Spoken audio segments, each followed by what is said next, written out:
See, that is very clear. If we can only just look carefully at this whole thing called growth. Now, would you call this growth? When there are more buildings, is it growth? Or when I have uh, 5 cars, is that growth? Or my industry is doing very well, I will call it growth. Or this is what we see in the world. Personally, I do not think that this is. I call it. Uh, I call it. I have a word for it. FLC, which means frontal lobe civilization.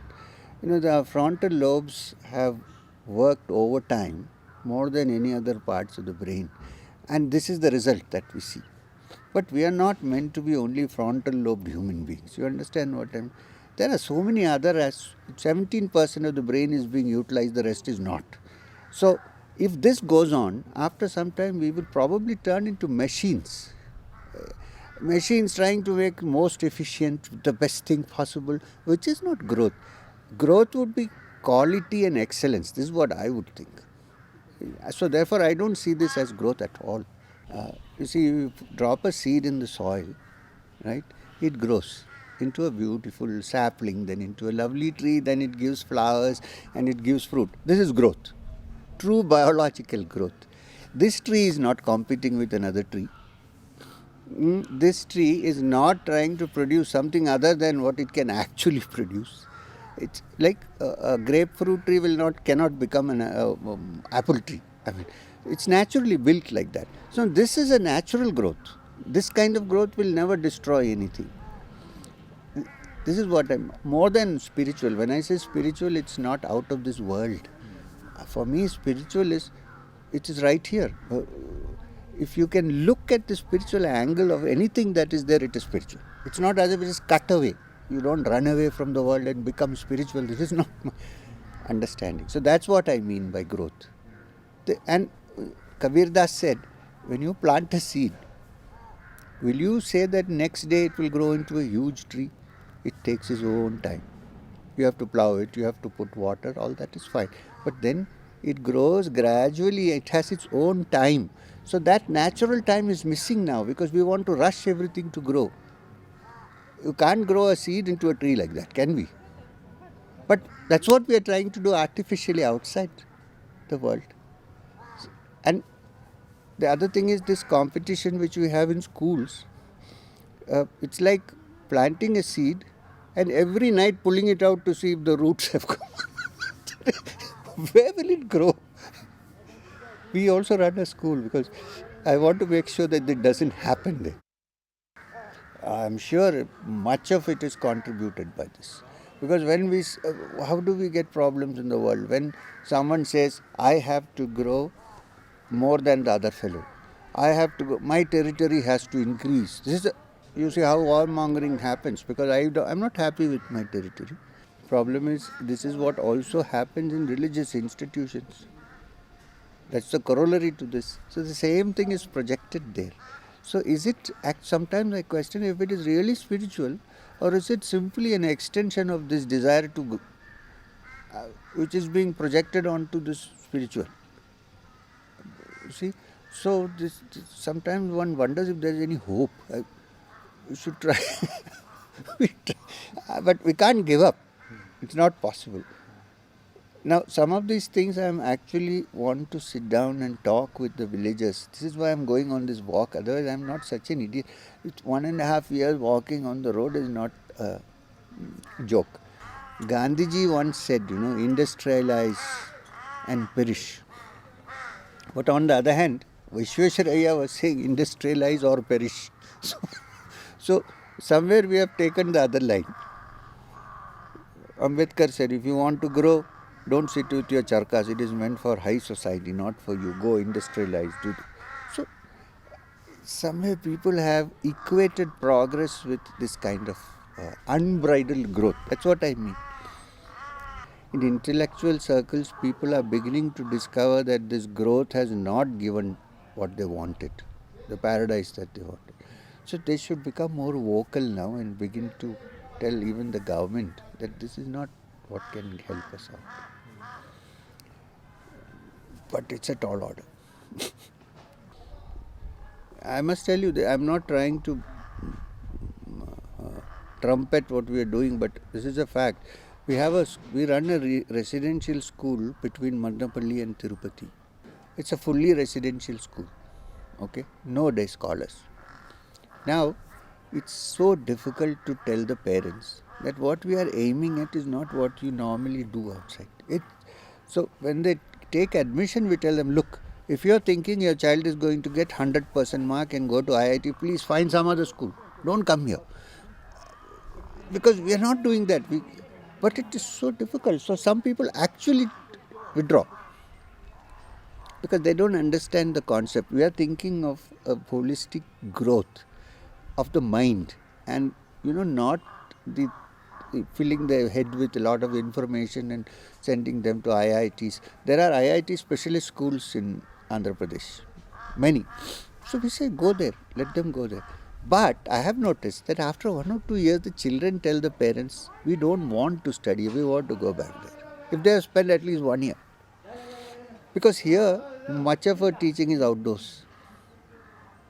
Much of teaching is outdoors, and they have bird watching. They have many activities which normally schools don't have.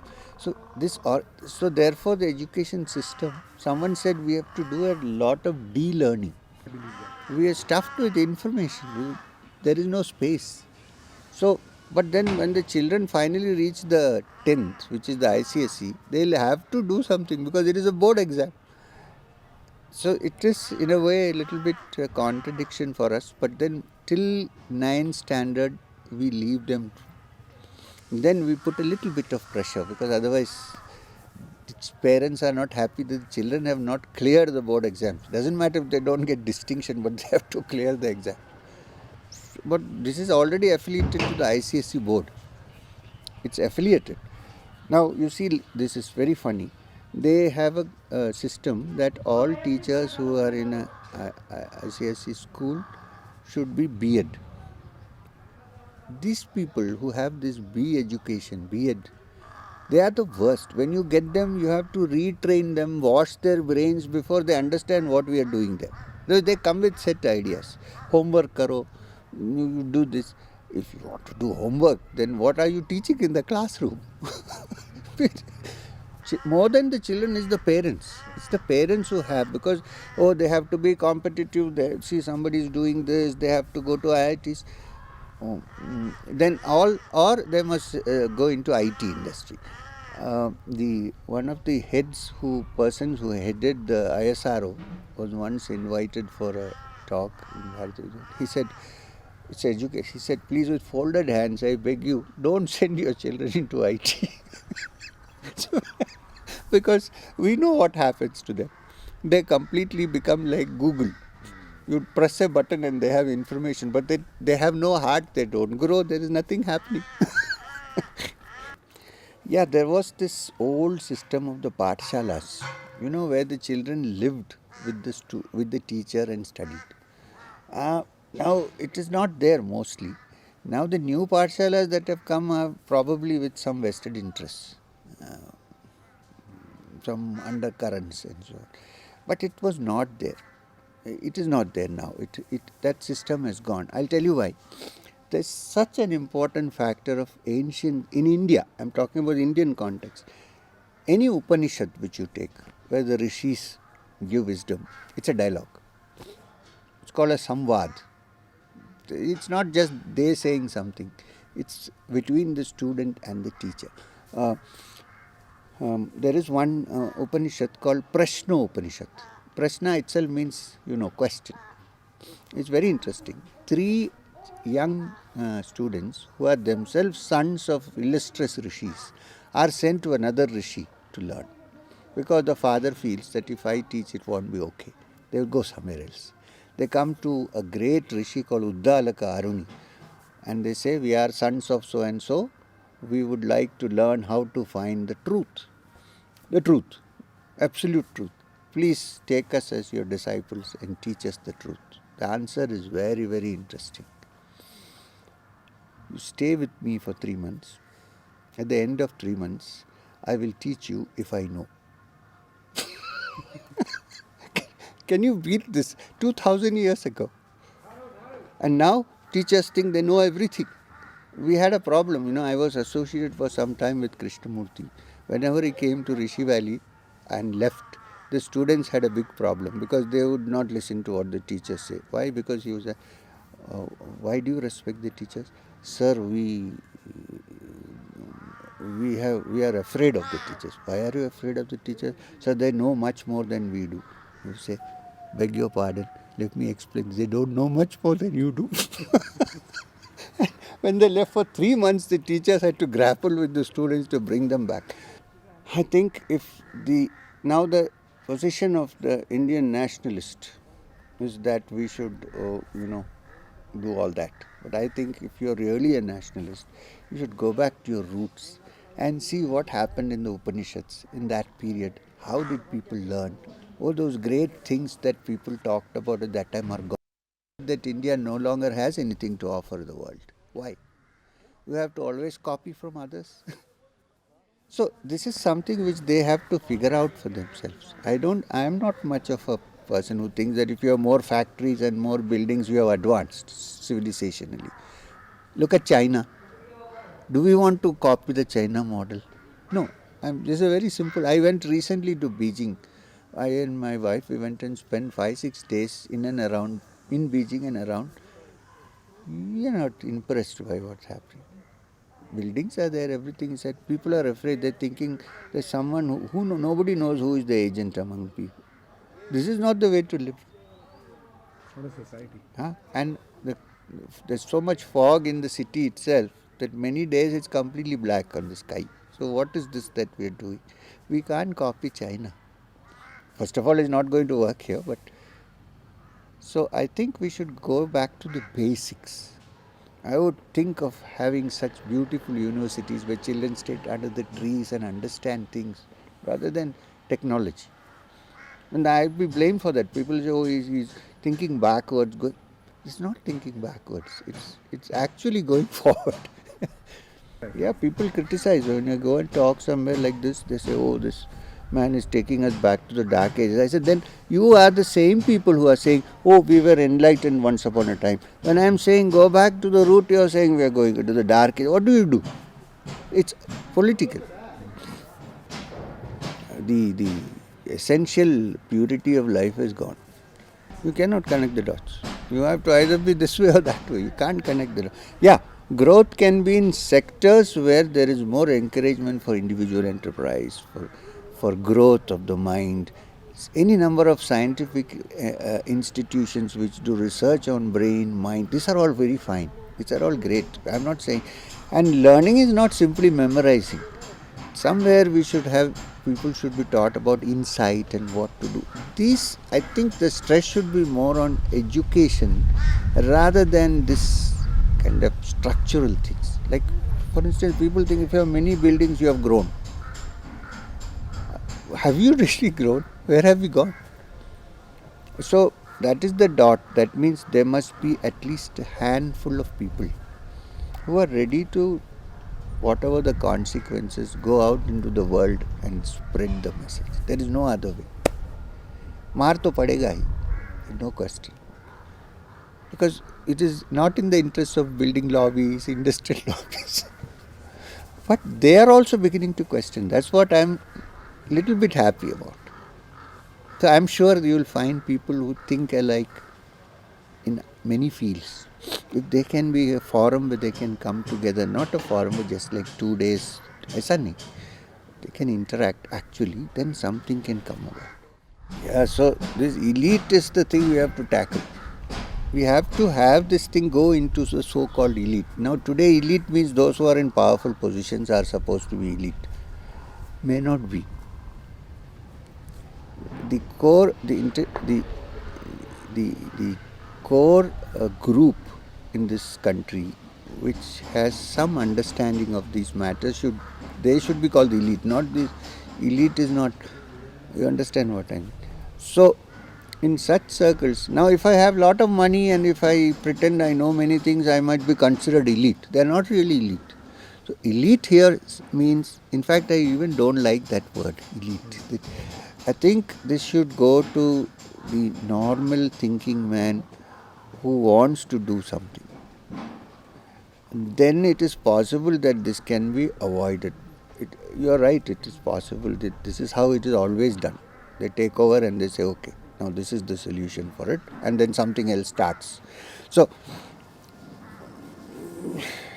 I don't know really, it can only be done through constant prodding and constant upheavals. Upheaval. Upheavals in the mindset. No, but I also feel social upheaval. Social upheavals, yes, because this is the result. Social upheavals are the result of what's happening inside. So, but like the communists, there's a upheaval, then they get into a dictatorship of absolute power. They're trying to be solving this problem, but they're actually not solving the From problem. the problem itself. But I hope history has in some way understood this. Human beings should have by now grasped that this is what happens. It's somebody has to just point it out. थोड़ा सा fuse लगाना पड़ेगा. That it all boils down to this, that there must be at least a handful of people who are ready to do it and go out and say, see, this is what it is, and not worry about the consequences. Then there is a possibility that something might happen, that it won't be allowed to again turn into another bout of self-gratification. I think if you take growth as a Western model, lot of things will happen. But from my point of view, that is not growth. So one has to be very careful about this matter, because consider as a Western growth, this is going to be a big thing. It's definitely going to happen. I know that, because people are determined to do it. And lots of public is kind of supporting this. So this will happen. Then it will be probably too late for us to realize that this is not the best thing that should have happened. But nobody can stop it now. And everybody will be clapping, because you say, oh, this is happening. It will happen. Where there is a will, there is a way. There is a strong will. But the thing, if you say this is Gandhian, then it is not correct. It's definitely not Gandhian. It's definitely not going back to our roots. It is actually imitating the Western civilization, wearing khadar. Environment is definite. There is no question about that.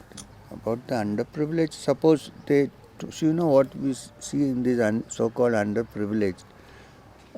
Like I know in Kerala, I was born and brought up in Kerala. They were the people who took to the communist ideology. But after a while, what happened? They are still remaining underprivileged. The netas are happily living up there. So this, and what do? You give them a few things so that they are happy and they are happy. And they'll go and vote for you. So I don't think that backlash is going to come from that side. It is very difficult to happen. But from the environmental and other things which you are talking about, there will definitely be a backlash. I'm beginning, when we go to villages and try to open schools, the villagers want the Western model, the city model to be duplicated. They don't want any natural thing there. We have seen this many times. You have to try very hard to do this. Or they'll send you to some place which calls itself a convent, where children wear ties and go. They don't even know what this thing is all about. So that way the villagers have somehow given up. They've kind of beaten. They want to imitate the urban. I always say the only hope for rural development is somebody from the urban area. They don't want to do. They want to go to the city. So what the danger I see is not so much this as the other. That eventually it will have a bad effect on our whole civilization. That's what I see more than this. And also the Western model was made for a far lesser population of people. Very small population. We have nobody. Of course, China is doing much of Western. They have a much bigger population than us. So that's why they are saying, oh, we can duplicate them. But that is different from this. One thing is, in China, it's like a dictatorial regime. We don't have that as yet here. So in this country, it may not be so easy to push through some of the reforms. There will be a backlash. That I agree. Yeah. It's so difficult, especially to go and talk to people who are in the poverty line and tell them this. It's very difficult to make them understand. They tell you, oh, you have a car, you're okay, so you're talking like this. They don't see that we are here and we don't want to go anymore and destroy everything, and we are staying here. So now this is important. That's why I wanted to walk. They can't tell you, oh, you're going in. These ruts that go once in a while. So then you can say, look, I'm also like you. It's not that. So please understand this. So this limits to growth factor. I agree with what I heard you discussing yesterday about this growth being like cancer. It's a fact.